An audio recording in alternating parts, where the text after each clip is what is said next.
Siap ngaji ibu-ibu? Siap ngaji? Ya. Amin insyaallah. Bismillahirrahmanirrahim. Assalamualaikum warahmatullahi wabarakatuh. Waalaikumsalam warahmatullahi wabarakatuh. Amin ya Allah ya rabbal alamin. Alhamdulillah. Alhamdulillahi alladzi bi ni'matihi tatimmu shalihat. Alhamdulillahi alladzi anzala sakinata fi qulubil mu'minin liyazdadu imana ma'a imanihim. Asyhadu an la ilaha illallah wahdahu la syarika lah wa asyhadu anna Muhammad abduhu wa rasuluhu la nabiyya ba'dah. Allahumma shalli wa sallim wa barik ala Muhammad wa ala alihi wa sahbihi asma'in. Alhamdulillah Bapak dan Ibu-ibu sekalian, alhamdulillah kita sekarang sedang berada di suatu masa yang terbaik sepanjang tahun. Kita alhamdulillah hari ini berada dalam nikmat Ramadan. Kita berada dalam nikmat Ramadan. Siapa yang menjadikan Ramadan adalah sebagai sebuah nikmat, maka saat ini adalah momen-momen terbaik untuk menunjukkan taat kita kepada Allah sebagai bukti kita syukur. Saya Mimin Aminah dari Lembaga Pelatihan dan Konsultasi Keluarga Cahaya Islam. Jadi saya adalah konsultan pernikahan dari Lembaga Cahaya Islam, dan dari Pak DKM alhamdulillah saya juga adalah trainer dari pelatihan pasutri, ya, pasangan suami istri, trainer pelatihan Smart Love dan Muhasabah Cinta, ya. Kalau yang di Ciater Pak itu berarti Muhasabah Cinta, lanjutan Smart Love, ya. Sebelum saya ngaji ke materi inti, saya mengingatkan, tanya kepada hati kita, ada nggak 4 hal ini dari hasil ilmu kita, ya. Ciri ilmu yang bermanfaat adalah mendatangkan ke hati kita rasa semakin takut kepada Allah. Siapa yang sering ngajinya semakin takut kepada Allah, berhasil ilmunya berarti. Semakin takut kepada Allah berarti apa? Kita semakin hati-hati. Semakin hati-hati. Karena takut kepada Allah tidak ada lagi kecuali takut kepada siksanya. Dan karena takut kepada Allah lah, kita akan mampu menjauhi larangannya. Maka ciri orang yang ilmunya bermanfaat semakin menjauhi larangan-larangan Allah karena takutnya. Yang kedua, ciri ilmu yang bermanfaat adalah semakin memberikan kenikmatan kebahagiaan dalam berbuat kebaikan. Jadi semakin nikmat berbuat baik, semakin nikmat ibadah. Karena sehingga semakin nikmat ibadahnya, maka dia semakin menjalankan semua perintah Allah. Jadi hasil ilmu itu takwa dua, menjalankan perintah, menjauhi larangan. Menjalankan perintah karena nikmat ibadah itu, dan menjauhi larangan karena takut. Yang ketiga, ciri ilmu yang bermanfaat adalah semakin tumbuh kebaikan cinta di dalam hatinya. Semakin ibu rajin ngaji, semakin positif hatinya, semakin penuh kasih sayang, semakin cinta, pengennya nolong, pengennya bantu, ya, ramah, respect, empati, itu hasil ilmu. Dan semakin susah buruk sangka, semakin susah mohon maaf, ya, dengki, benci, nggak ada. Orang pemilik ilmu itu semakin mudah memaafkan, semakin mudah kompromi dengan orang lapang dada, semakin baik sangka. Maka Masya Allah, semakin banyak ilmu kita harus semakin tumbuh ukhuwah kita. Karena ukhuwah persaudaraan itu hanya ada bagi hati yang penuh cinta. Makanya saya suka heran kalau banyak ibu-ibu pengajian itu gontok-gontokan, ya, saling nyinyir, saling komentar, digibahin. Ini berarti apa? Harus ada evaluasi. Karena ilmu itu menumbuhkan kasih sayang, menumbuhkan cinta. Dan yang keempat, kata para ulama, ilmu yang bermanfaat itu menghasilkan keberpihakan kepada kebenaran. Karena di dunia ini selalu akan ada yang benar dan yang salah. Dan orang yang punya ilmu tidak akan mencampurkan yang benar dengan yang salah. Wala talbisul haqqa bil batil. Jangan kamu campur adukan yang salah dan yang benar, karena nggak akan pernah bisa. Tapi hasil ilmu ini adalah apa? Berpihak kepada kebenaran. Halo? Adakah di hati kita? Banyak 4 perkara. Kita lanjutin ngaji, ya. Mudah-mudahan ilmu yang akan disampaikan menambah kemanfaatan ilmu ini buat kita. Baik teman-teman semua, ibu-ibu semua, kita berada di Ramadan. Apa arti Ramadan untuk kita? Apa makna Ramadan untuk kita? Para ulama mengatakan Allah memerintahkan kepada kita ibadah, dan Allah memiliki cara untuk menaikkan level ibadah kita menjadi level ibadah terbaik. Ya, masuk di materi. Allah memiliki cara untuk menjadikan ibadah kita naik derajat. Bukan ibadah biasa-biasa, tapi ibadah berkelas, menjadi ibadah terbaik. Apa itu cara Allah? Pertama, Allah menetapkan ada tempat terbaik di seluruh muka bumi ini. Bila kita datang ke tempat itu, nilai ibadah kita terbaik dan tidak bisa dilakukan di tempat lain. Mana tempat itu? Kata Rasulullah Muhammad SAW dari riwayat Muslim. Tidaklah kalian diperintahkan berlelah-lelah melakukan perjalanan di muka bumi ini, kecuali berlelah-lelahlah datang ke 3 tempat: Masjidil Haram di Mekah, Masjid Nabawi di Madinah, dan Masjidil Aqsa di Palestina. 3 tempat ini sudah Allah tetapkan sebagai pemilik tempat menjadi tempat terbaik. Kenapa? Karena kata Rasulullah kembali menjelaskan, satu kali kalian sholat di masjidku ini, Masjid Nabawi, ya, itu pahalanya menyamai dengan kalian sholat 1000 kali di tempat yang lain. Allahu Akbar. Dan tidak ada yang bisa mengalahkannya kecuali Masjidil Haram. Satu kalian sholat di Masjidil Haram menyamai pahalanya dengan kalian sholat 100.000 kali sholat di tempat yang lain. Berarti kelihatan perbedaannya? Satu kali di sini ya di sini. Kalau untuk ingin 1000 kali di sini harus 1000 kali bisa dibandingkan. Tapi kalau di Masjid Nabawi, satu kali senilai 1000 kali. Di Masjidil Haram, satu kali senilai 100.000 kali. Itulah yang oleh para ulama disebut cara Allah mengakselerasi jumlah pahala kita. Maka kita, yang merasa amal kita kurang, datanglah ke sana. Akan dipercepat oleh Allah jumlah pahala kita. Maka setiap orang yang beriman pasti rindu untuk datang ke tempat terbaik, untuk bisa mendapatkan ibadah terbaik. Oke. Yang kedua, cara Allah menaikkan ibadah kita, Allah punya waktu 12 bulan per tahun.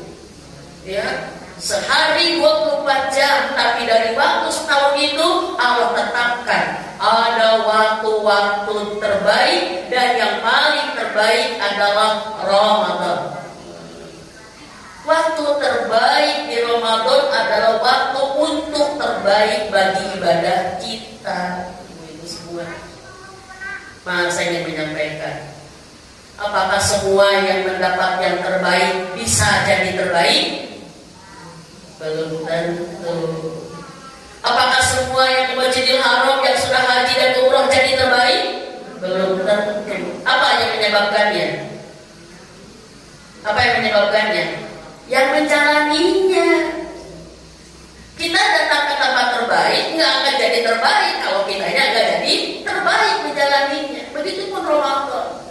Ramadan ini sudah Allah berikan kepada kita menjadi momen terbaik, prime time kata para ulama.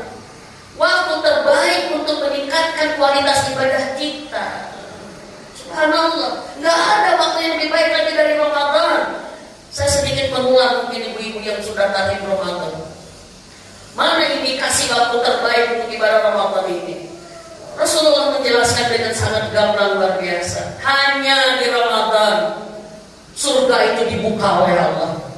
Hanya di Ramadan neraka itu ditutup oleh Allah. Artinya apa? Di Ramadan Allah sangat ingin kita semua bisa masuk surga, sampai neraka pun Allah tutup. Kenapa? Karena Allah mempermudah dengan sangat mudah agar semuanya bisa masuk surga. Gak ada halangan. Halangan kita masuk surga apa? Dosa. Dosanya diampuni habis dengan Ramadan. Halangan kita masuk surga kurang kuota, kurang pahala. Pahalanya dilipat gandakan. Coba gini. Gak ada alasan kita gak bisa masuk surga. Karena apa? Di Ramadan ini Allah mempermudah kita. Makanya saya ingat kata Rasulullah. Ini yang membuat saya tafakur. Kata Rasulullah, semua umatku, bukan semua manusia, semua umatku itu bisa masuk surga. Bisa. Berarti gak ada yang gak bisa. Kata Rasul bisa. Sahabat bertanya, ya Rasulullah, kalau bisa masuk surga semuanya, kenapa aku ada yang ke neraka? Kan banyak umatmu yang ke neraka. Dan ini yang menjadi jawaban buat kita tafakur. Iya, semua umatku bisa masuk surga. Yang ke neraka itu karena gak mau masuk surga. Gak mau, bukan gak bisa. Padahal kita kalau ditanya, ada gak yang gak mau kenal ke surga? Gak ada yang enggak. Pasti mau semuanya. Tapi kata Rasul, karena gak mau ke surga. Udah dibuka di jalannya, dipermudah jalannya, semua bisa, cuma gak mau. Maka ditanya, ya Rasulullah, siapakah yang gak mau itu? Ini pelajaran buat kita, tafakur untuk kita. Yang gak mau ke surga adalah orang-orang yang menolak sunnahku. Yang gak mau aku jadi contohnya. Yang gak mau aku jadi nabinya. Semua cara baik, cara bahagia, cara selamat, cara ini sudah aku contohkan. Tapi ada umatku yang pengen hidup dengan caranya. Kerasa gak sekarang? Jadi yang gak mau masuk surga itu yang gak mau mengikuti Rasul. Kita yang namanya umatnya mau tidak mau. Kalau iman mah harus copy paste. Gak perlu cari cara baru. Membangun pernikahan bahagia gak usah kreatif, cari caranya apa ya gak usah. Karena Rasul semua sudah mencontohkan. Subhanallah. Ramadan semua jalan ke surga dibuka. Terbaiknya Ramadan. Yang selanjutnya, Ramadan apa yang menjadi indikasi Ramadan terbaik? Di bulan Ramadan setan dibelenggu. Ini masuk ke bahasan ini. Setan dibelenggu apa sih hebatnya buat kita, untungnya buat kita? Ibu-ibu, bapak-bapak, yang membuat kita celaka, gagal hidup di dunia yang sebentar ini karena kita nanti jadi pulang ke neraka. Yang membuat kita celaka apa? Dua, musuh yang di luar dari kita dan musuh yang ada dalam diri kita. Musuh yang di luar dari kita mana? Setan. Setan yang menggoda kita, yang membuat kita terjebak, tergelincir, terjatuh kepada dosa. Dan sekarang musuh ini Allah belenggu. Saya termasuk yang berpendapat betul. Makna belenggu di sini adalah setan tidak diberi kekuasaan kepada kita untuk memperdaya dan menggoda sekarang. Musuh satu dihilangkan. Kita tinggal satu lagi musuhnya. Siapa? Diri kita, hawa nafsu kita. Dan di Ramadan ini justru Allah mewajibkan hawa nafsu kita ditahan. Berarti apa artinya? Musuh yang menggoda diberogol, dibelenggu, nafsu yang di dalam kita ditahan. Berarti apa? Selamat kita. Selamat kita. Maka maaf. Saya kutip Ibnu Qayyim al-Jauzi. Suksesnya kita beribadah Ramadan tergantung kepada suksesnya puasa kita. Kalau puasa kita benar, Ramadan kita benar.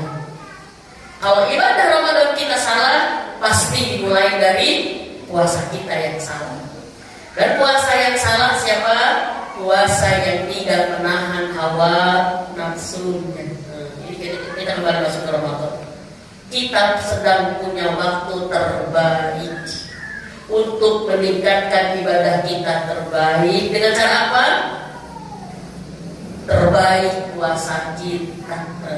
Jadikan puasa kita puasa terbaik yang menjadi jalan Ramadan kita terbaik. Kalau sudah Ramadan kita terbaik, Allahu Akbar walillahil hamd. kita akan menjadi manusia terbaik di hadapan Allah. Karena Allah sudah menyampaikan, kutiba alaikumusiyam, ujungnya la'alakum tattaqun. Puasalah kalian, aku wajibkan loh, agar kata Allah, agar kalian bertakwa. Dan takwa adalah sebuah gelar tertinggi bagi seorang manusia, gelar dari Allah pemilik manusia. Takwa adalah inna akramakum indallahi atqakum. Orang yang paling terbaik, termulia, terhormat adalah orang yang paling bertakwa. Yang sekarang Allah berikan kesempatan buat kita meraihnya. Kata Allah, puasalah, tahan nafsumu, takwa bagimu. Ini maaf ya Bu, Bapak, fitrah kita selalu ingin jadi yang terbaik dan selalu memilih yang terbaik, betul nggak? Cuman kebanyakan kita sering menginginkannya ke duniawi. Banyak orang yang berlomba terbaik di mata manusia, maka jadi lelah, betul tidak? Capek. Terbaik di ujung Berung belum tentu terbaik di Cimahi. Ya, terbaik di kota Bandung, Cimahi, ujung Berung ini belum tentu terbaik di Jakarta. Ya, terbaik di Jakarta dan Jawa Barat belum tentu terbaik di Indonesia. Lokal, kita mah lokal. Bahkan terbaik di Indonesia belum tentu terbaik di Malaysia. Tapi kalau kita sudah terbaik di hadapan Allah, itulah Rasulullah Muhammad SAW. Itulah para sahabat. Kalau sudah terbaik di hadapan Allah, maka dia akan menjadi terbaik di hadapan seluruh manusia dan alam semesta ini. Dan Allah menginginkan kita naik kelas, menjadi manusia berkelas, terbaik dengan puasa kita ini. Allah Akbar walillahilhamd. Kenapa sih Teh Mimin ada terbaik-terbaik begini? Allah memberikan contoh ayat kaumnya. Maaf, pisang banyak jenisnya, benar?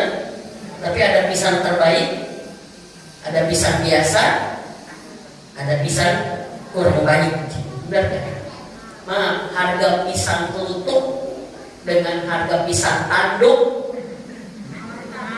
Oh iya, Allah pun menciptakan ciptaan yang berkelas-kelas. Asin, kalau asin, buka bersama pada asin ya. Asin, ikan asin aja. Ada ikan asin yang sekilo abrek-abrek berapa, tapi ada ikan asin yang sepotongnya mahal. Jabal roti apa ini? Oke. Uang saja ada uang terbesar nilainya, ada uang yang kecil, ada uang besar, ada uang receh. Nah, kita manusia mau kelas mana? Mau kelas receh? Mau kelas kelutuk?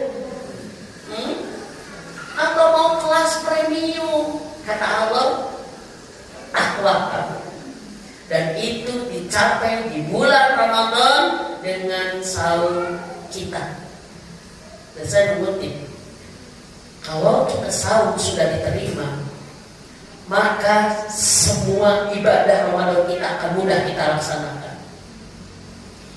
Kalau saum kita udah nikmat, maka nikmat ini akan menjadi magnet. Tahu magnet itu? Penarik.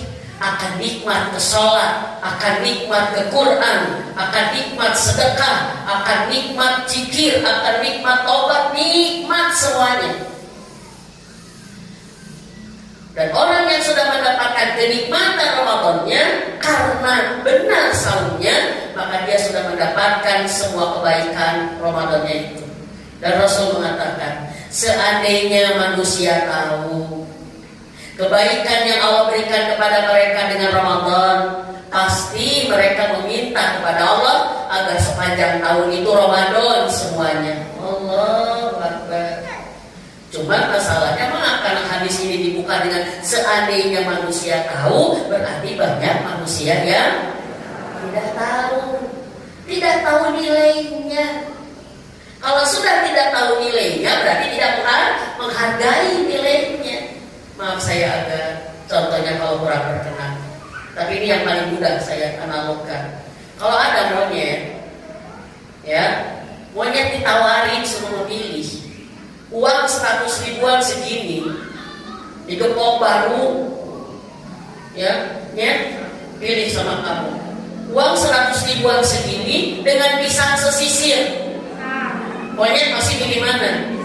Pilih pisang, karena monyet tidak ngerti nilai uang. Kalau monyet ngerti nilai uang, pasti pilih uang, karena uang segini bisa sama kontainer dan pisang. Nauzubillah kita jangan sampai seperti monyet-monyet di hadapan Allah. Diberikan Ramadan yang begitu mahal, tapi kita lebih memilih apa? Memilih apa? Memilih kebiasaan, memilih hawa nafsu. Allah Akbar. Saya ngobrol dengan beberapa ustaz, dia bilang gini, TPR kita hari ini bagaimana memahamkan Ramadan yang sebenarnya kepada masyarakat, sehingga masyarakat benar-benar bisa menemukan ibadah terbaik Ramadannya, dan dengan itu kita ubah Indonesia. Kita pahamkan masyarakat. Indonesia butuh orang-orang yang takut kepada Allah. Indonesia butuh orang yang bisa menemukan hawa nafsunya. Saya bilang, yes, kita bergerak sekarang. Kenapa ibu semua? Karena Ramadan begitu indah, begitu mahal, dan jangan hanya kalah oleh kebiasaan kita yang sudah bertahun-tahun. Kenapa? Karena ternyata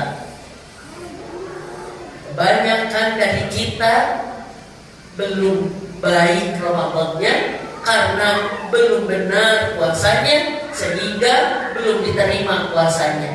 Dari mana tadi memponis begitu? Kata Rasulullah.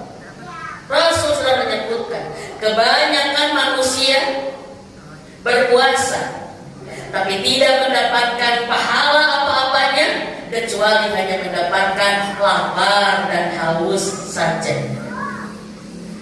Berarti berhasil lapar dan haus saja belum jadi indikasi puasa kita diterima. Karena kata Rasulullah, kebanyakan manusia tidak mendapatkan apa-apa dari puasanya, kecuali hanya lapar dan haus saja. Dijelaskan oleh Rasulullah dengan dua hadis. Barang siapa yang puasanya tidak meninggalkan rafas, ini milik umroh, milik umroh dan haji. Barang siapa yang puasanya tidak meninggalkan rafas itu apa? Ngomong cabul, jorok, jorang, dan berhubungan suami istri di siang hari, kan puasa masih siang hari, rafas. Ya, saya mikir, karena saya konsultasi, sekarang saya banyak menemukan rumah tangga layangan putus, ya, karena dosa ropas ini. Karena banyak rumah tangga bubar itu karena dosa zina. Saya mikir, di siang hari Ramadan suami istri aja yang halal nggak boleh, dan nggak bolehnya dengan stadium tinggi. Karena Allah, kalau ada orang suami istri yang batalnya dengan hubungan suami istri, kodoknya bukan 1 hari, tapi kodoknya 2 bulan berturut-turut. Itu tanahnya Allah sangat besar. Kebayang yang berzina gimana? Barang siapa yang puasanya tidak meninggalkan rafas, berhubungan suami istri yang halal nggak boleh, yang ngomong cabul, canda, bercanda di WA, di gimana, yang mengarah-arah berdirami, kesyahwat, gitu. Ya. Makanya itu para istri, di siang hari jangan terlalu tampil cantik buat suami. Nanti suami migrain. Jangan ngajak tilusian sama suami, jangan pakai minyak wangi. Karena apa? Karena ini menjadi bagian pertahanan hawa nafsu bagi kita semua. Yang kedua, fusuk. Siapa yang puasanya tidak fusuk? Fusuk itu apa sih? Fusuk itu kefasikan, berbuat rusak. Apa itu? Semua dosa itu rusak. Maka siapa yang puasanya tidak meninggalkan rafas, tidak meninggalkan fusuk dan jahil, ini jahil. Ada bahasa jahil. Dengan puasanya jahil, jadi itu apa Bu? Berbuat apa? Ilmu. Lagi puasa, maaf, main nonton drakor 5 sesi, gitu ya. Ya, lagi puasa masih gibah, masih ngomongin orang, masih gosip. Puasa marah-marah, puasa ini atau puasa mikirin baju lebaran, ya 3 kali bolak-balik pasang baru karena yang dicari belum ada, ya jahil yang tidak berkaitan. Jadi beramal di Ramadan yang tidak berkaitan dengan Ramadan, tidak diperintahkan, bahkan bisa merusak Ramadan tapi dikerjakan. Jahil. Saya mencontohkan dalam tahun ini. Jahil yang banyak dilakukan di Ramadan ini, mohon maaf kalau yang tidak sepakat, adalah buka bersama. Karena hari ini banyak orang yang buka bersamanya luar biasa. Ya, ada buka bersama yang sunnah, ada buka bersama ibu, buka bersama istri. Hari ini mana teman-teman semua, Ramadan banyak dirusak, dikontaminasi oleh sebuah hal-hal yang merusak, tapi kita nggak sadar dirusak.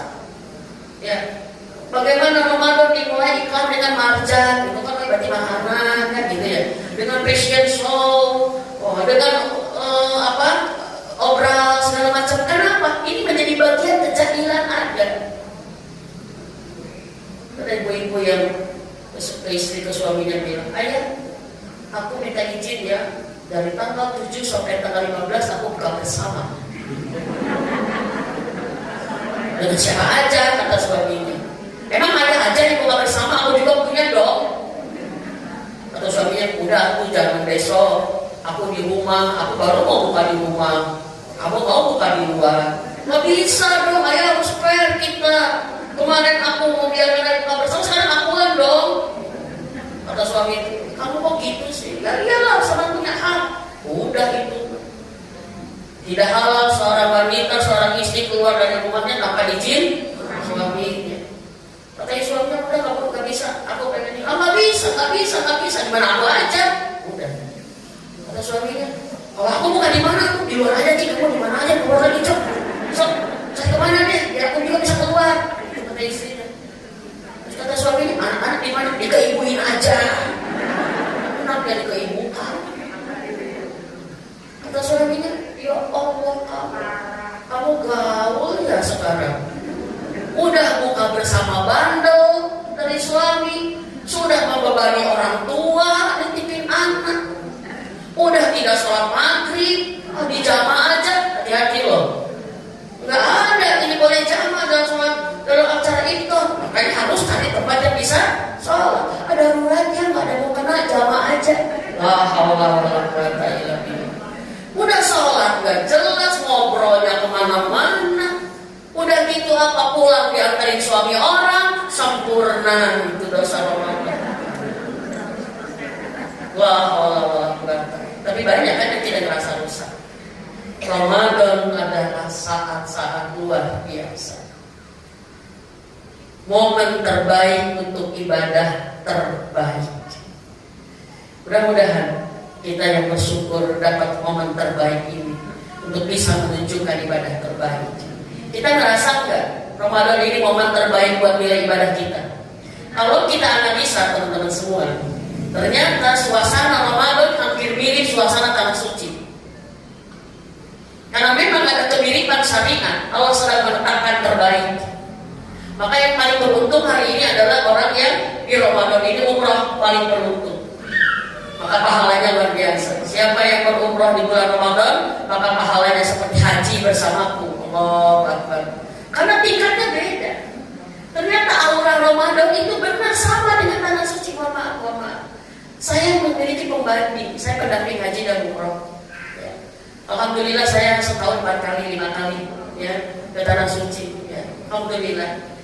Dan saya merasakan di sana Ramadan luar biasa. Pernah saya Ramadan di sana sampai Idul Fitri pernah. Sehingga saya bisa menemukan, iya, suasana di tanah suci itu mirip banget dengan suasana Ramadan. Tinggal di mana hatinya merasakan apa enggak. Gitu. Karena ada juga orang di tanah suci yang nggak merasakan tanah suci, nggak merasakan nikmat. Bahkan ada yang tiktokan gitu kan, baik selfie segala macam. Dia nggak merasakan bahwa aku datang ke tanah haram nih, aku harus hati-hati nih. Enggak, karena memang hatinya nggak merasakan. Ramadan tuh mirip, maaf saudara rahmatnya. Kita di Ramadan mudah nangis nggak? Mudah musuh nggak daripada bulan-bulan kemarinnya? Iya. Ibadah mudah ingin nggak? Ibadah nikmat nggak? Itu bagian dari rahmat. Dan ini adalah sebuah tanda dari Allah. Berbuatlah terbaik,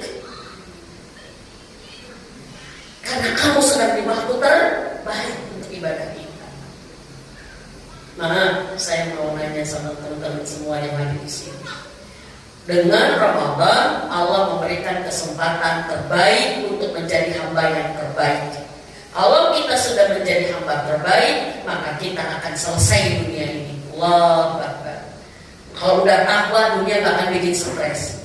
Kalau udah takwa, gak akan menghalalkan segala cara. Kalau udah takwa, kita akan tunduk tanpa tapi, patuh tanpa syarat. Itu kepada kalau udah takwa. Maka maaf teman-teman semua, saat kita sudah seperti itu, maka kita sudah seperti manusia yang dia masih di bumi, tapi jiwanya sudah di surga. Takwa itu, dia masih hidup di bumi, tapi jiwanya sudah di surga. Maka kalau ada ibu-ibu yang merasakan masalah di dunia banyak, tapi tenang, karena apa? Ada pahala dari Allah, surga saya. Itu menjadi bagian itu. Kenapa? Itu hasil ibadah terbaiknya. Subhanallah, saya mau nanya, kita berarti sekarang mendapat Ramadan adalah mendapat kesempatan untuk jadi yang terbaik. Mau diambil kan di kesempatan ini? Gitu aja. Mau diambilnya mau biasa-biasa atau mau habis-habisan? Ini tergantung kita. Maka sekarang pilihan, mangga. Masih mau sibuk dengan segala persiapan lebaran kita, jadi lalai, kita bahkan rusak Ramadannya. Tidak sedikit karena bikin kue jadi marah. Tidak sedikit pengen beli baju baru karena ingin ria. Tidak sedikit di hari raya ini menjadi orang yang terbaik, tampil dengan kesombongan kita. Silakan, karena memang ini mah pilihan. Bisa dibandingkan.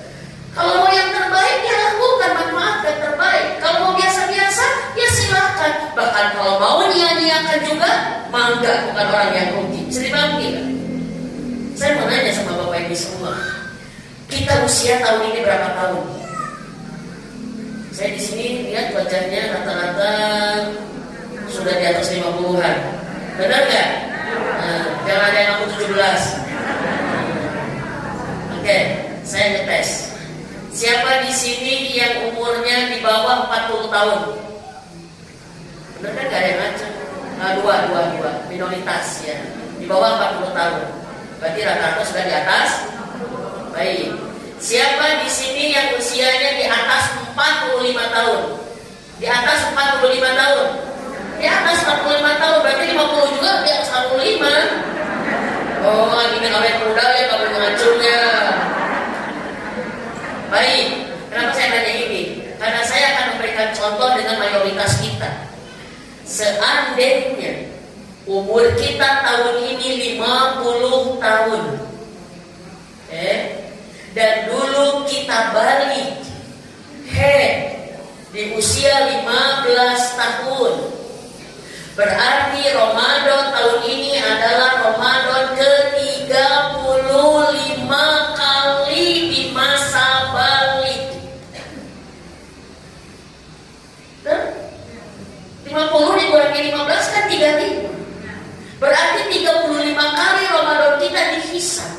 Karena sudah masa balik. Artinya adalah apa?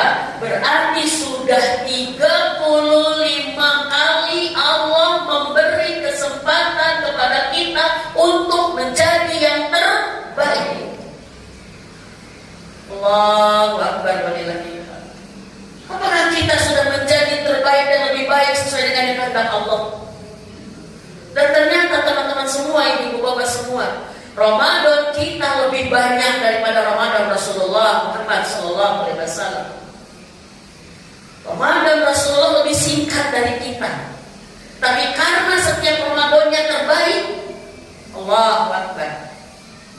Rasulullah, Umar, Abu Bakar, itu itu Ramadannya lebih singkat daripada kita, dan banyak sahabat yang lebih singkat daripada kita. Kenapa? Syariat ibadah Ramadan itu turun di tahun kedua Hijriah. Rasulullah wafat tahun 11 atau dikatakan 12 Hijriah. Berarti Rasulullah berRamadan tidak lebih dari 10 kali. Kita sudah 35 kali. Tapi Allah ya Alhamdulillah kita masih diberi Ramadan, betul tidak? Mungkin buat kita sebagian remedial, betul tidak? Karena kita di-hair Ramadan kita kemarin banyak salahnya. Alhamdulillah Allah masih memberi Ramadan kesempatan buat kita. Maka tidak ada lagi pilihan buat kita untuk menjadikan Ramadan ini harus menjadi yang terbaik. Kenapa? Karena seandainya Ramadan kita sekarang ini adalah terakhir untuk kita tahun depan gak kebahagiaan Ramadan, kita sudah punya bekal terbaik untuk pulang.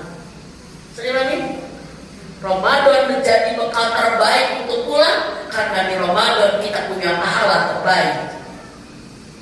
Hebatnya Ramadan mendongkrak nilai pahala kita itu, teman-teman semua. Maka Allah sayang kepada kita untuk mendapatkan yang terbaik. Allah hilangkan musuh kita satu agar kita lebih mudah. Karena apa? Musuhnya tinggal diri kita sendiri, yaitu hawa nafsu. Maka hawa nafsu itu harus ditahan dengan puasa kita. Maka siapa yang puasanya menahan hawa nafsunya, dia berhasil menjadi yang terbaik. Apa yang kita akan rencanakan dan kita sudah lakukan dari 1 sampai 7 hari ini, dan kita akan insya Allah sampai ini kan apa yang kita sudah rencanakan, komitmen kita untuk menjadi yang terbaik.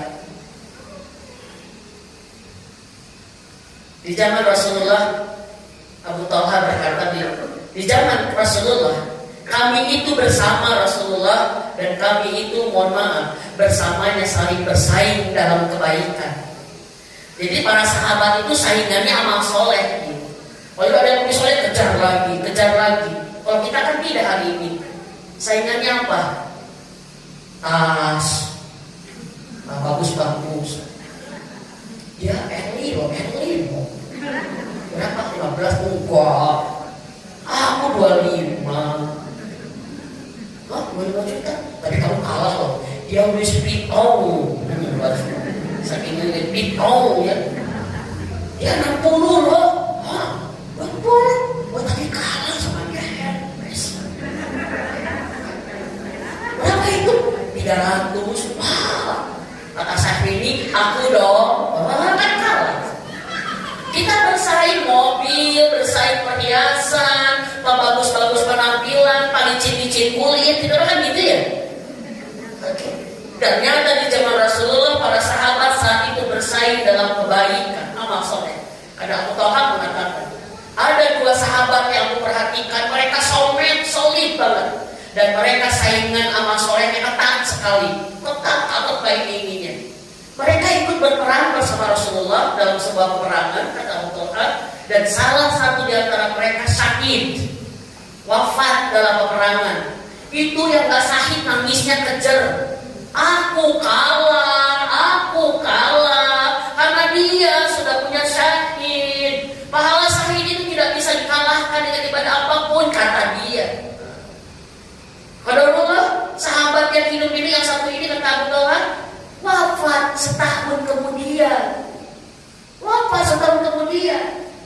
Dan aku kaget, kata Abu Talha, saat aku bermimpi, ternyata sahabat yang kedua yang terakhir wafat, kedudukan yang lebih tinggi di surga Allah. Nah, kok kalah yang syahid? Lalu dia berkata, wahai Abu Bakar, aku bermimpi si B lebih tinggi dari si A, padahal si A syahid. Salahkah mimpiku? Kata Abu Bakar, aku nggak tahu. Tanya Rasulullah. Hebatnya mereka, bahagianya mereka punya Rasulullah. Apapun ditanyakan ke Rasul. Datanglah mereka kepada Rasul dan Abu Talha bertanya, ya Rasulullah, aku gini. Dan aku melihat si B posisinya lebih baik daripada si A, padahal si A mati syahid. Apakah salah mimpiku ya Rasul? Kata Rasul, tidak, mimpimu benar. Memang si B kondisinya di surga lebih tinggi dari si A. Kenapa? Karena si B punya kelebihan 1 Ramadan. Ini berarti dia punya kelebihan 1 Ramadan yang terbaik. Itu masalahnya. Maka kalau yang kemarin kita gagal, yang kemarin banyak salah, Allah Maha Pengampun, betul tidak? Kemarin kita banyak tidak tahu, Allah Maha Bijaksana. Tinggal bagaimana kita sedang punya kesempatan bisa mendapat yang terbaik.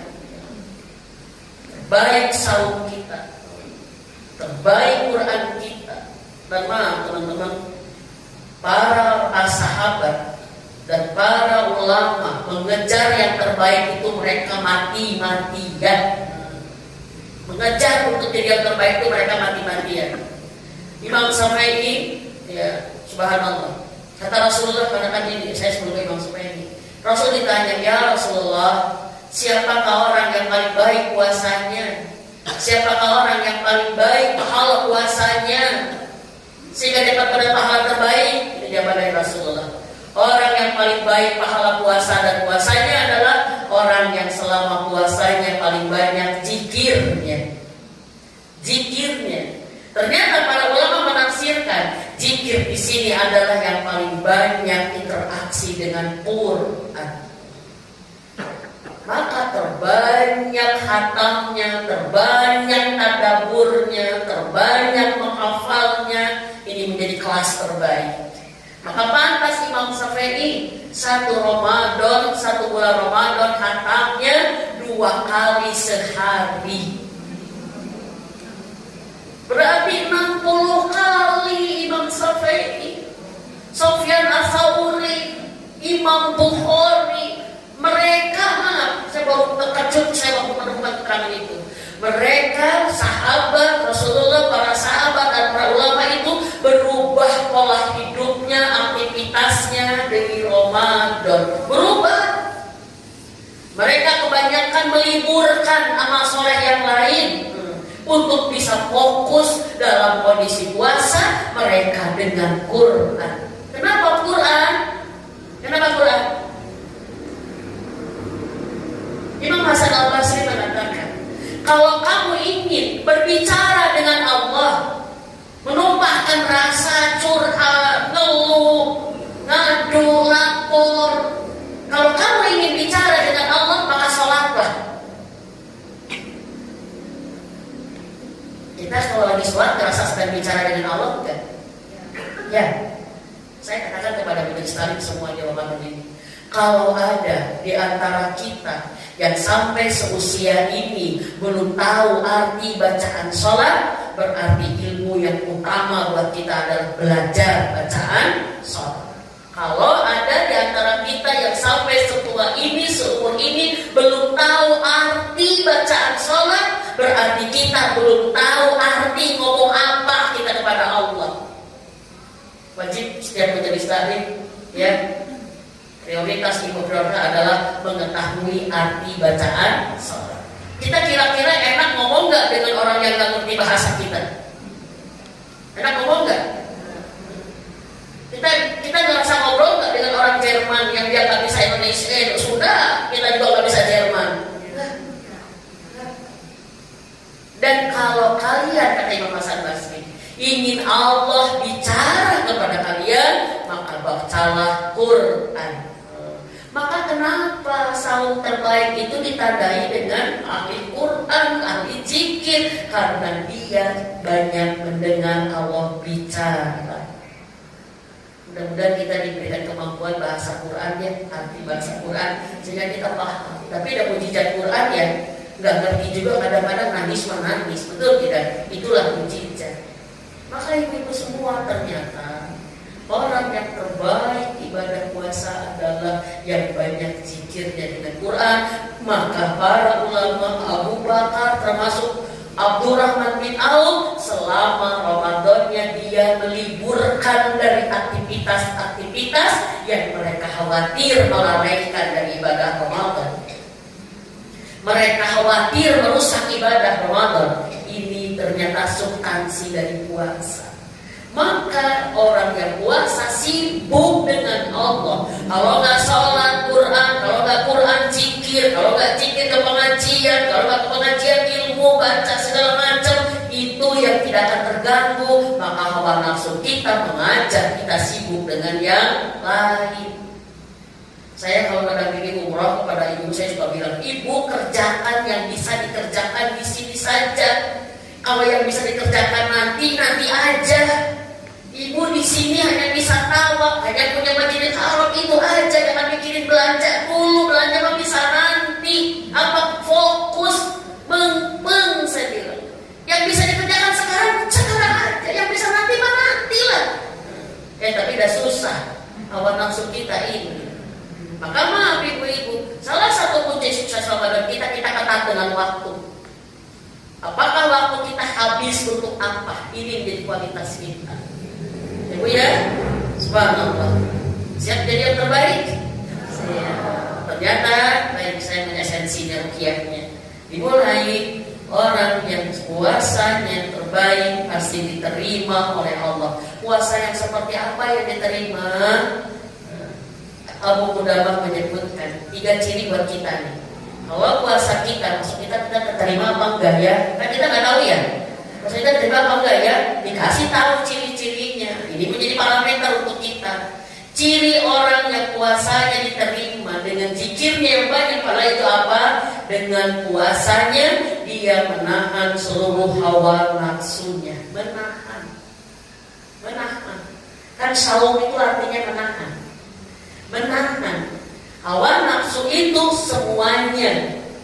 Hawa nafsu ada di 3 tempat. Pertama, hawa nafsu yang merupakan puasa yang paling rendah adalah menahan hawa nafsu perut.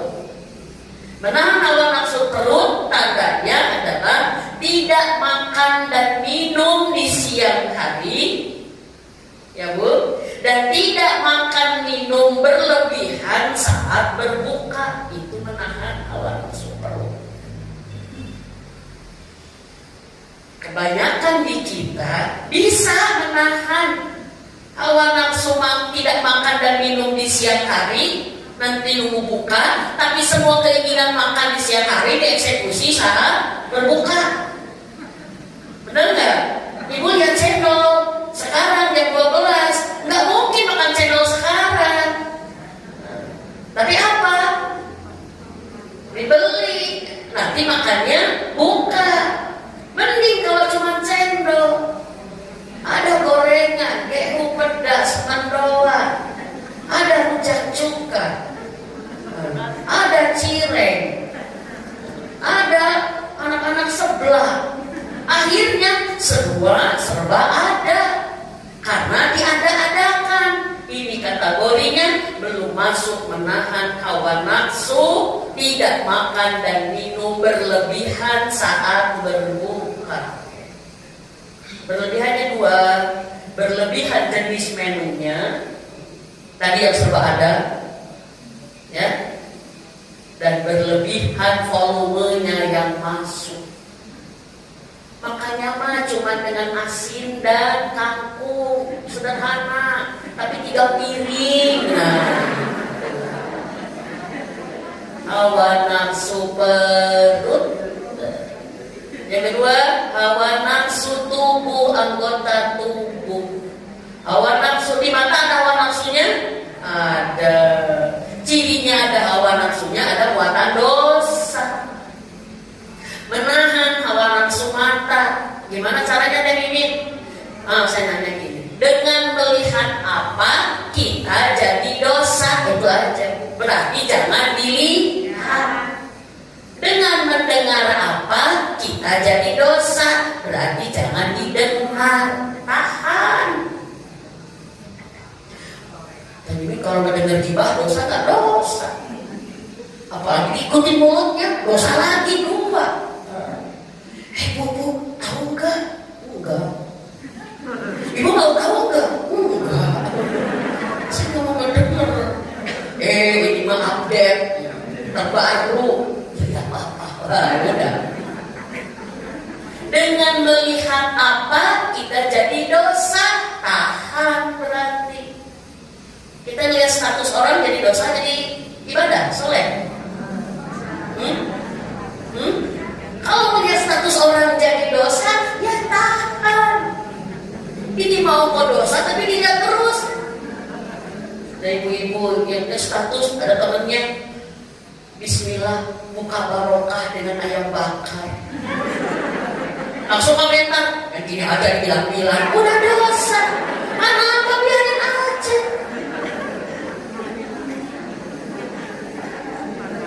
Ada orang status,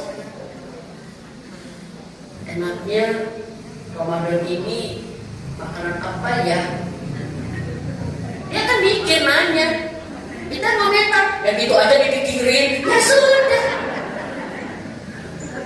Kayak mana? Kita suka capek mikirin orang karena kita pengen terlalu banyak tahu urusan orang. Ya udah, pusing sendiri. Mampu dengan melakukan apa yang kita bisa jadi dosa, itu tahan semuanya. Bagaimana? Dengan pergi kemana kita bisa jadi dosa, jangan ke situ. Tahan. Bahkan maaf, dengan ketemu siapa kita bisa jadi dosa, jangan ketemu dulu. Kalau ketemu dengan dia pasti heboh gibah, pasti kalau ketemu dia pasti sakit hati, pasti ketemu dengan dia jadi marah. Berarti apa? Jangan ketemu dulu. Hei, kamu kemana sih? Kok gak ketemu? Lagi karantina. Kenapa? Oh, isoman. Kenapa? Darimu yang jadi dosa, gitu. Tahan hawa nafsu tubuh. Tapi ada yang lebih serius lagi, menahan hawa nafsu hati. Kalau sudah bisa hati, bisa tubuh, bisa perut, bisa. Tapi kebanyakan orang hanya bisa menahan hawa nafsu perut. Itu juga tidak sempurna, karena hanya lapar dan haus saja. Hati, hati kita sekarang isinya apa? Hati kita, hawa nafsu kita, apa yang harus ditahan? Maaf teman-teman, kita punya zona merah. Tahu zona merah? Punya kelemahan. Kelemahan kita berbeda-beda. Ya, dan itu adalah kelemahan hawa nafsu kita. Satu, ini contoh. Bisa jadi di antara kita punya hawa nafsu lemahnya di malas.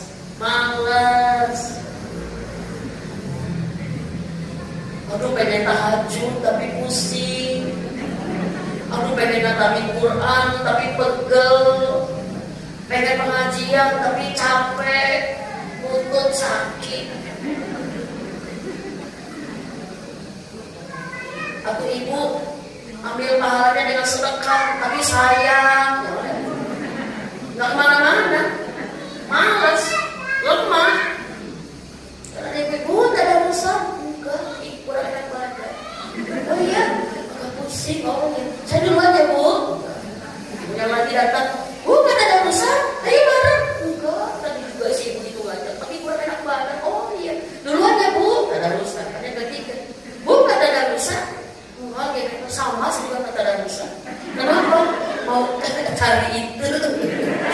Oh iya, bareng aja yuk. Nah itu.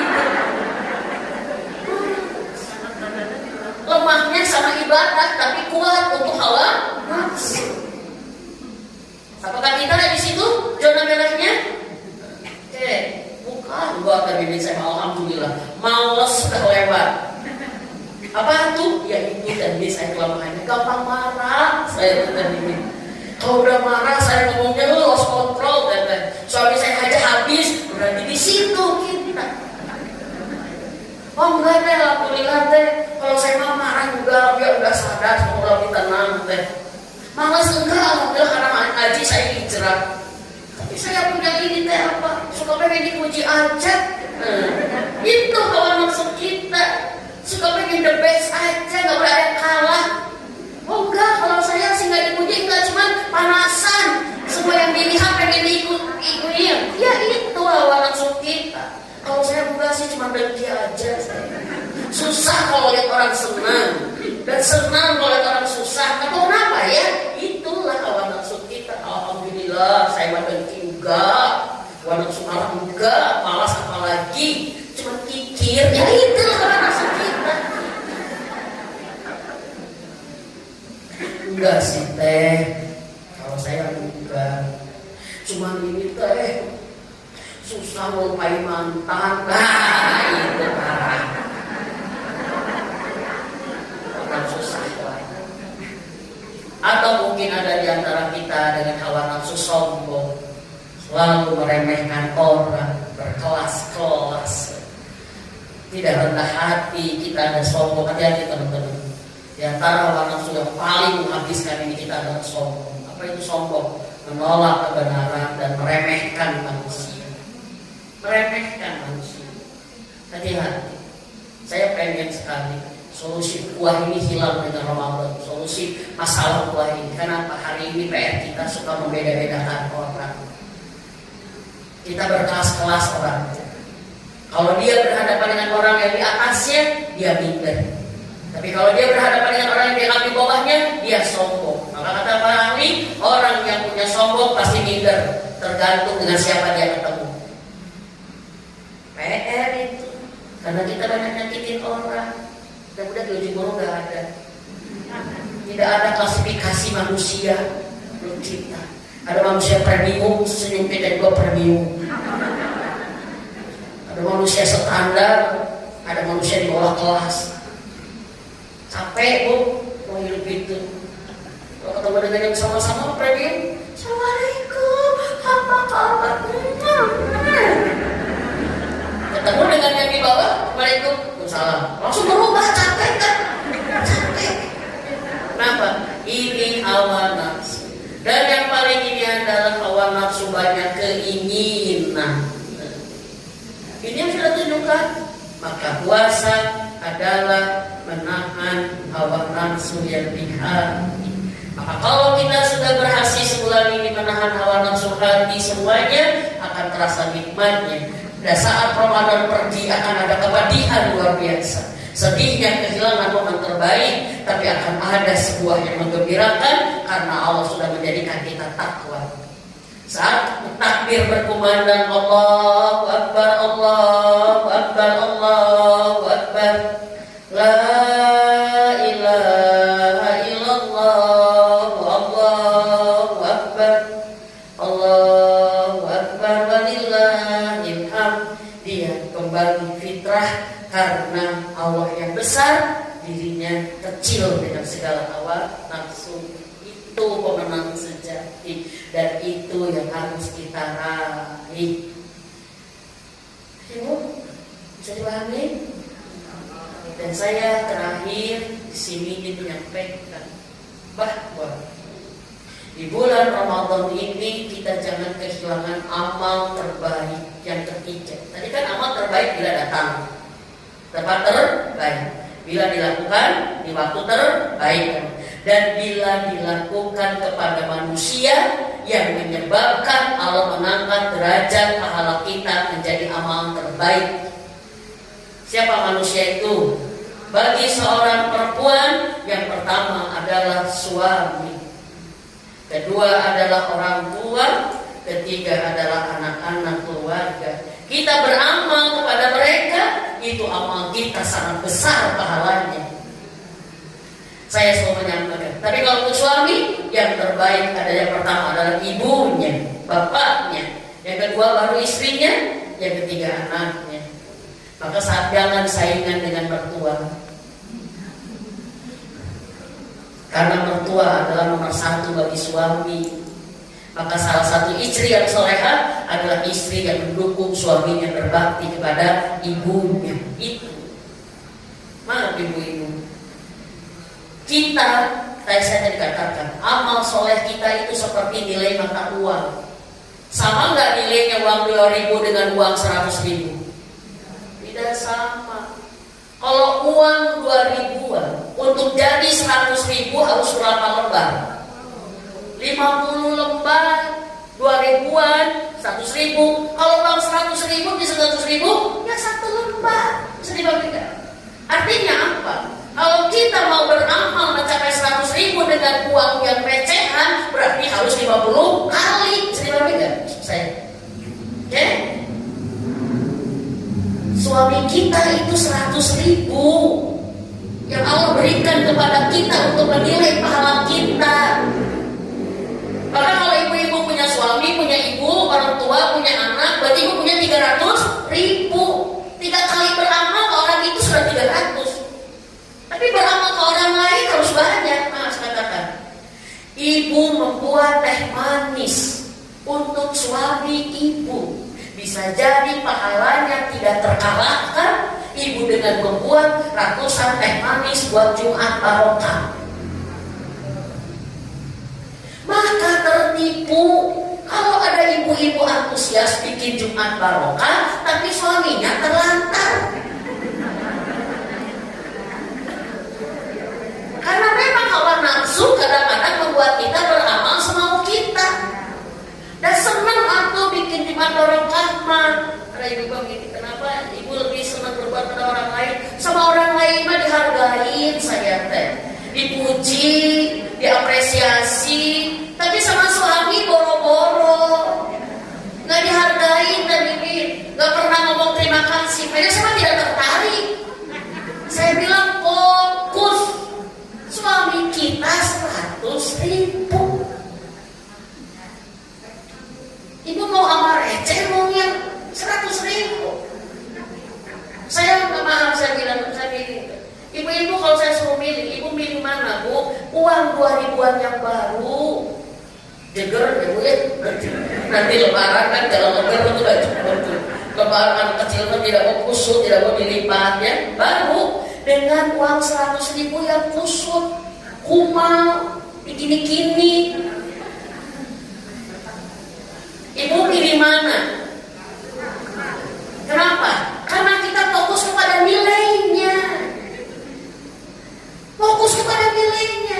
Ya dan milih 100.000 lah. Nanti tinggal tukeran sama uang 2.000 yang baru. Banyak segini. Karena kita fokus sama nilainya. Tapi tidak sedikit orang yang kalah nilai itu karena memang digoda.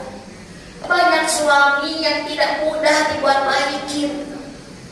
Udah senyum jarang, galak, pelit, cerewet, bawel, pemarah.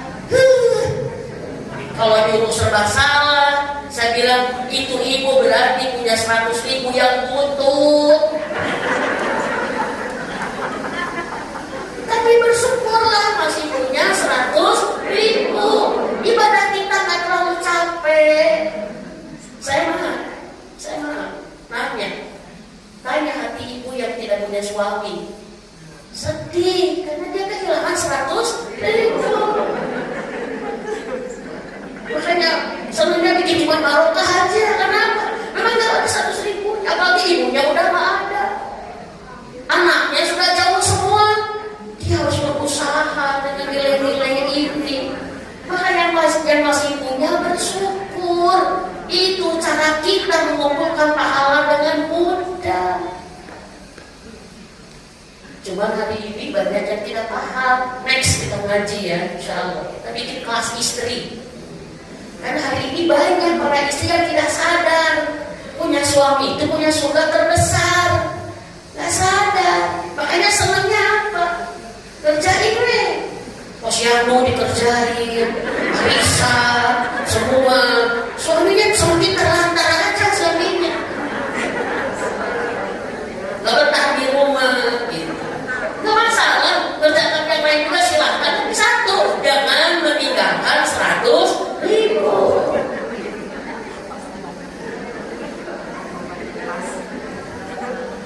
Ayah jangan larang-larang ibu ya. Ibu pengen beramal soleh. Ibu jadi bendahara, tahu gak? Ibu jadi saing. Kata suami itu pikir-pikir kamu tuh bendahara banyak banget. Bendahara angkatan ini, bendahara angkatan SD, bendahara angkatan kuliah. Terus suaminya sok aja. Tapi satu, jangan lupa yang inti. Karena surga kita mah ada di situ. Atau mau segera diambil sama Allah 100 ribunya.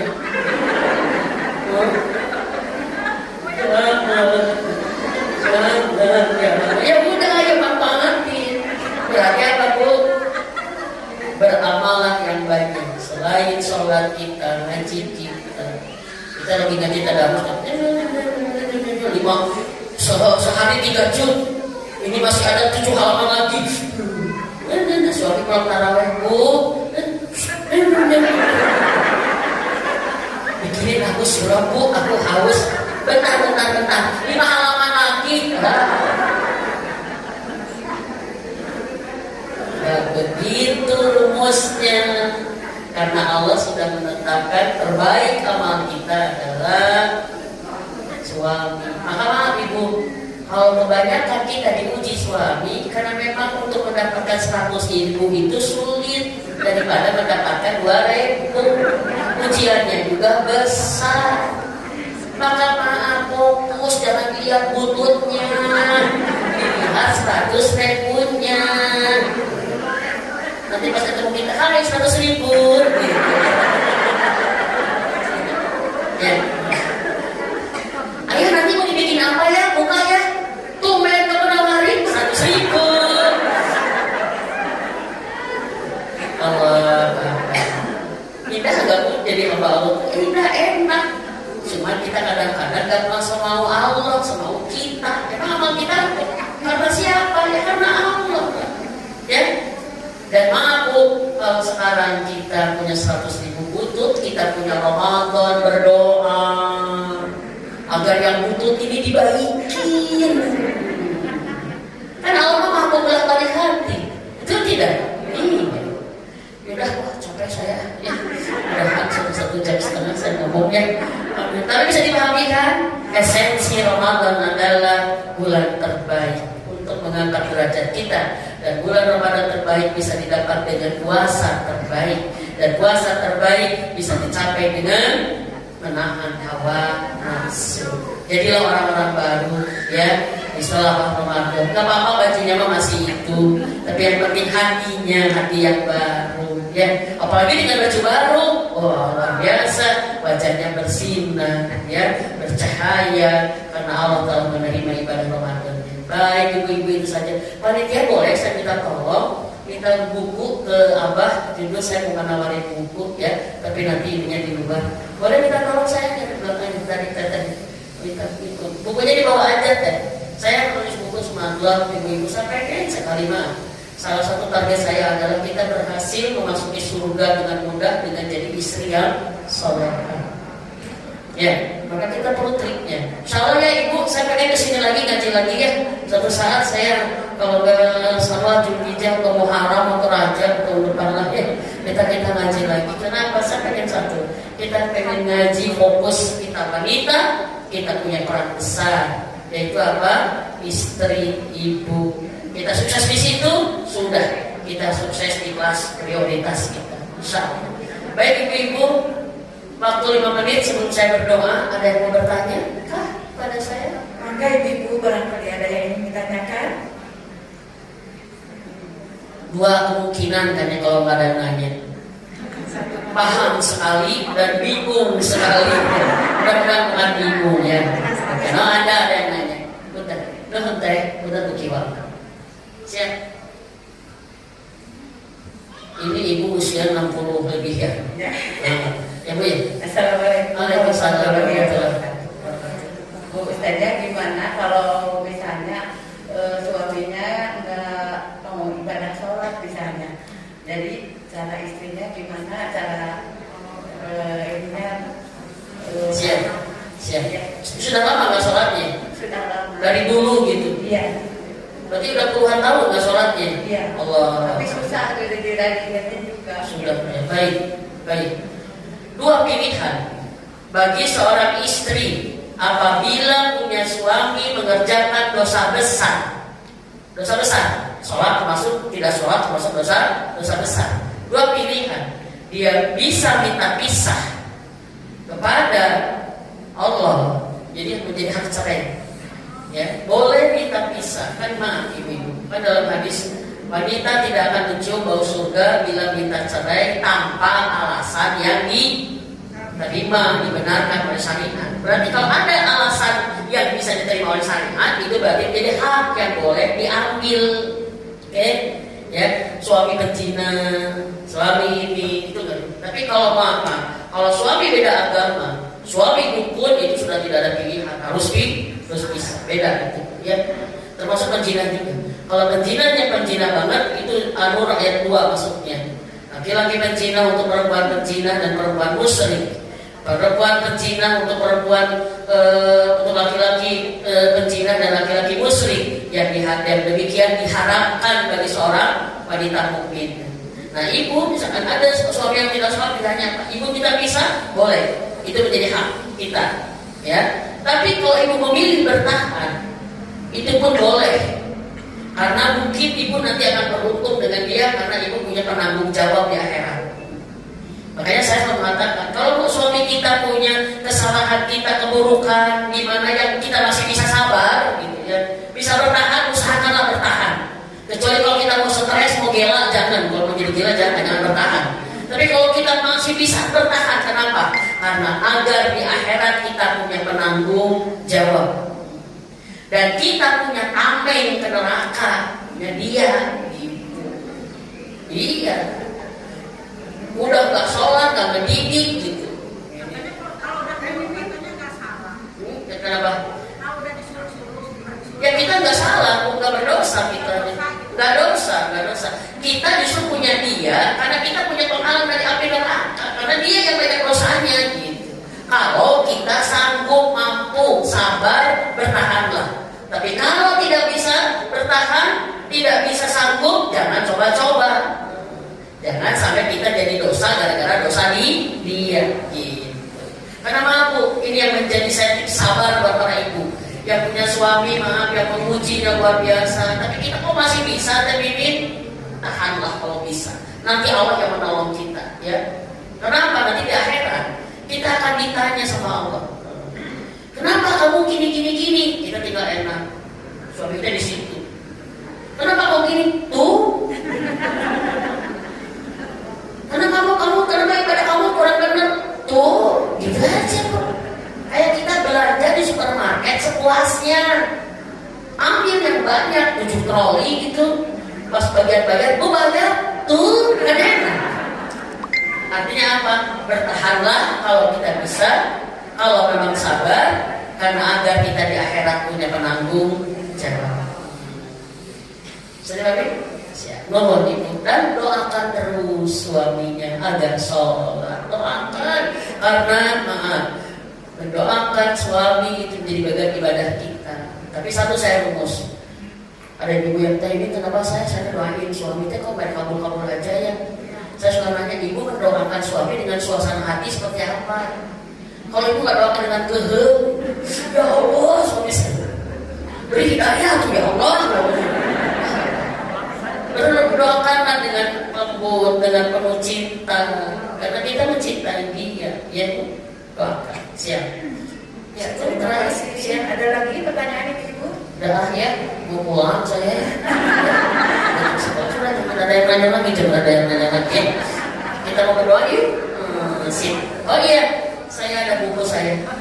Ini Smart Love, cara cerdas membangun keluarga bahagia. Ya, kalau mau terus belajar tentang rumah tangga, ini baca buku saya. Ya, di buku saya ini terdiri dengan ada 4 bab. Pertama, komunikasi yang sehat. Gimana kita asik ngomong dengan suami. Nah, kita karena banyak suami yang saya nggak seneng ngomong dengan istri, nggak asik suami saya. Gitu. Kita gimana caranya menjadi. Yang kedua, manajemen konflik. Gimana caranya konflik yang ada kita manage, atur sehingga tidak menjadi fitnah, tidak jadi layangan putus karena diatur. Yang ketiga ada bimbingan seks dalam Islam. Kita banyak, terutama ibu-ibu yang anaknya dewasa yang siap memasuki pernikahan harus punya bekal. Karena salah satu kesalahan orang tua adalah menginginkan dengan sangat anaknya segera menikah, tapi tidak menyiapkan anaknya benar menjalankan pernikahan karena kurang ilmu. Buat kita, buat para orang tua membaca pun harus karena kita bisa mengajari anak kita. Dan kalau ada yang sedang bermasalah wajib karena ini bisa jadi solusi. Untuk yang tidak bermasalah juga, memang ilmu kan diperlukan ya. Ini buku saya, harganya murah buat ibu semua dengan pahala yang besar, hanya 50.000. Mudah-mudahan di antara ibu ada yang membutuhkan, nanti saya berikan ya. Baik, kita berdoa. Betul saya kita siap kita berdoa. Ayo Ramadan semua doa dikabul. Maka hilangkan kecemasan, kesedihan dan ketakutan kita dengan doa yang selalu dipanjatkan. Insyaallah. Allahumma sholli wa sallim wa barik ala Muhammad wa ala alihi wa sahbihi asma'in. Ya Rahman ya Rahim irhamna. Irhamna anta khairur rahimin ya hayyu ya qayyum bi rahmatika astaghfir. Duhai Allah yang sempurna Rahman Rahimin, kami memanggilmu Rabbi, kami memanggilmu rahmati kami, irhamna ya Rabbi, irhamna. Dan dengan rahmatmu tolonglah kami ya Allah, birahmatika astaghfir. Allahumma inna nas'aluka ridhoka wal jannah wa na'udzubika min syahtika wan nar. Allahumma ij'alna muttaqina bi Ramadan. Allahumma sallim ila Ramadan wa sallim Ramadan li wa tasallimu bina mutaqabbala. Duhai Allah, kami memohon ya Rabb dengan rahmat-Mu ridhoi pengajian kami ini ya Rabb, menjadi amal soleh kami yang utama pahalanya di hari ke-7 Ramadan ini ya Rabb, dan jadikan pahala kami menjadi bekal kami, bekal pulang menghadap-Mu ya Rabb, dan jadikan pahala kami ini menjadi pahala jariah bagi ayah ibu kami ya Allah ya Rahman ya Rahim. Jadikan semua yang hadir di sini adalah anak yang solehah untuk ayah ibunya ya Rabb. Jadikan kami adalah anak yang selalu memintakan surga tanpa hisab untuk ayah ibunya. Jadikan kami anak yang selalu memintakan ampunan untuk semua dosa ayah ibunya. Dan jadikan kami anak yang sibuk beramal soleh agar bisa memberikan pahala jariah bagi ayah ibunya. Rabbi, bagi ibu bapak kami yang sudah wafat, kami hanya tinggal merindukannya ya Rabb. Kami tidak bisa membahagiakannya dengan memberi kebaikan dari harta kami, dari kehadiran kami. Tapi jadikan kami anak yang selalu memberikan pahala jariah untuk mereka ya Rabb. Rabbana taqabbal du'a, Rabbi dengan rahmat-Mu kami mohon kepadamu ya Allah. Kami mohon kepadamu ya Rabbi, dan masukkan kami ke Ramadan tahun ini dengan aman dan keimanan kami. Jadikan hidup kami di bulan Ramadan ini dengan keselamatan dan keislaman kami. Dan jadikan detik-detik Ramadan ini Engkau berikan kami taufik hidayah yang bisa menuntun kami beramal kepada amal yang Kau cintai dan Kau ridhoi. Ya Allah, jadikan Ramadan tahun ini menjadikan habis dosa kami karena Kau ampuni semua dosa-dosanya. Jadikan kami di Ramadan ini menjadi hamba-Mu yang bertakwa ya Rabb. Jadikan dengan Ramadan ini kami menjadi keluarga ahli takwa ya Allah. Dan jadikan dengan Ramadan ini Kau perbaiki segala keadaan kami ya Rabb. Dan Kau tambahkan kebaikan yang banyak untuk kami ya Rabb. Dan ya Allah, jadikan dengan Ramadan tahun ini Kau tetapkan kami adalah sebagai orang-orang yang memenangkan semua kebaikan-kebaikannya. Beri kami Ramadan dengan semua keutamaannya sebagaimana Engkau telah memberikannya kepada Rasulullah Muhammad sallallahu alaihi wasallam. Duhai Allah, dengan rahmat-Mu tolong kami ya Rabb. Ampuni semua dosa-dosa kami. Ampuni semua dosa kami ya Rabb. Ampuni dosa suami kami ya Allah. Ampuni semua dosa suami kami. Kami sudah memaafkannya ya Rabb, karena kami ingin bersamanya sampai di surga-Mu ya Rabb. Ya Allah, ampuni dosa anak-anak kami ya Rabb. Bila ada anak kami yang belum benar ibadahnya, bila ada anak kami yang lalai melakukan dosa-dosa, dan ampuni bila ada anak kami yang sudah dewasa menyakiti dan melukai hati kami, mengecewakan yang membuat tersakiti jiwa kami. Kami mohon ya Rabb, ampuni dosa anak kami. Jangan marah kepadanya Rabbi, karena kami ibunya pun sudah memaafkan. Kami maafkan semua salah anak-anak kami ya Allah. Ya Rahman ya Rahim, kami mohon ampuni dosa ayah ibu kami, ampuni dosa keluarga besar kami, ampuni semua dosa saudara muslim kami ya Rabb, baik yang masih hidup apalagi yang sudah wafat. Duhai Allah, dengan rahmat-Mu tolonglah kami. Dengan rahmat-Mu tolonglah kami ya Rabb. Bila ada di antara kami yang sedang kesulitan, cukup rahmat-Mu yang memudahkan. Bila ada di antara kami yang resah gelisah, banyak persoalan, cukup rahmat-Mu yang menentang menenangkan, mendatangkan solusi dan jalan keluar. Bila di antara kami ada yang kekurangan rizki, membutuhkan rizki, ya Allah cukup rahmat-Mu yang mendatangkan rizki itu dengan mudah, barokah, berlimpah, Rabbi. Dan bila di antara kami ada yang dililit hutang pihutang, cukup rahmat-Mu lah yang melunaskan dan membayarkan. Dan bila di antara kami ada yang sedang sakit, Rabbi, maka cukup rahmat-Mu lah yang menyembuhkan. Ya Allah, bila di antara kami ada yang punya hajat, harapan dan impian, cukup rahmat-Mu lah yang mewujudkan. Ya Allah, dengan rahmat-Mu tolong kabulkan doa-doa kami ini, ya Rabb. Tolong kabulkan doa-doa kami ini, ya Allah. Hanya kepadamu kami meminta pertolongan, ya Rabb. Tidak ada yang bisa menolong kami kecuali Engkau, ya Rabb. Kami tidak punya siapa-siapa, ya Allah. Kami hanya punya Engkau. Engkaulah tempat kami mengadu, berkeluh kesah. Maka berikan kepada kami kenikmatan saat ini, menumpahkan segala rasa dan asa kepadamu yang kuasa menolong kami. Ya Rabbi, inilah kami. Tolong ya Rabb, kabulkan doa-doa kami ini. Silahkan ibu-ibu berdoa masing-masing. Yakin Allah mengabulkan doa kita. Amin.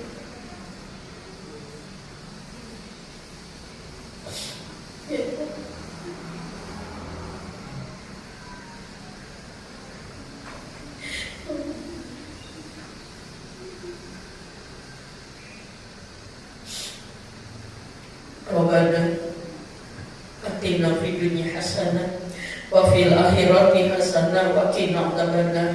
Ya Allah, berkahi sisa umur kami, Rabbi. Kami yakin akan pulang menghadap-Mu, ya Rabb. Berkahi sisa umur kami. Jadikan umur terbaik kami di penutupnya. Jadikan amal terbaik kami di penghujungnya. Jadikan hari terbaik bagi kami di hari kami wafat husnul khotimah, ya Rabb. Cabut nyawa kami saat lisan ini mengucap la ilaha illallah. Cabut nyawa kami saat tubuh ini beribadah tunduk taat kepadamu. Jangan ya Rabb, jangan cabut nyawa ini saat kami bermaksiat dan jauh darimu, ya Allah. Ya Allah, cabut nyawa kami, ya Rabb, saat hati ini mencintai dan merindukanmu, ya Rabb. Ya Allah, ya Rahman, ya Rahim. Jadikan hari terbaik bagi kami di hari kami tiba di surga-Mu, bersama ayah ibu kami, bersama suami kami, dan seluruh anak-anak keturunan kami. Engkau tetapkan hari itu kami menjadi keluarga ahli surga-Mu, ya Allah. Jangan ya Allah, jangan ada satupun dari orang yang kami cintai di keluarga kami yang menjadi penghuni neraka-Mu, ya Allah. Selamatkan kami semua, Rabbi. Selamatkan kami menjadi penghuni surga-Mu, ya Allah. Dan ya Allah, jadikan hari terbaik bagi kami. Di hari kami bertemu dengan-Mu, Rabbi. Kami menatap wajah-Mu tersenyum ridho kepada kami. Dan kami menatap wajah mulia Rasulullah Muhammad SAW tersenyum ridho memberikan syafaatnya untuk kami. Rabbana istiqomahkan iman, Islam, ihsan dan takwa kami, agar kami pantas tiba di hari terbaik itu. Rabbana taqabbal du'a, Rabbana taqabbal du'a, Rabbana taqabbal minna, Rabbana innaka antas samiul alim, wa tub alaina innaka antat tawwabur rahim. Subhana rabbika rabbil izzati amma yasifun, wa salamun alal mursalin, walhamdulillahi rabbil alamin. Terima kasih ibu-ibu, mohon maaf lahir batin, takdirin aminah bila banyak kata dan salah dan sikap yang kurang berkenan, mohon dimaafkan, mohon dimaafkan. Selamat berjuang. Meniti Ramadan yang masih panjang, tapi tidak ada yang menyangka Ramadan pasti berjalan cepat. Maka jagalah tiap detik-detiknya agar kita tidak menyesal di akhirnya. Terima kasih ibu semua. Subhanakallahumma wa bihamdika, asyhadu an la ilaha illa anta, astaghfiruka wa atubu ilaik. Assalamualaikum warahmatullahi wabarakatuh.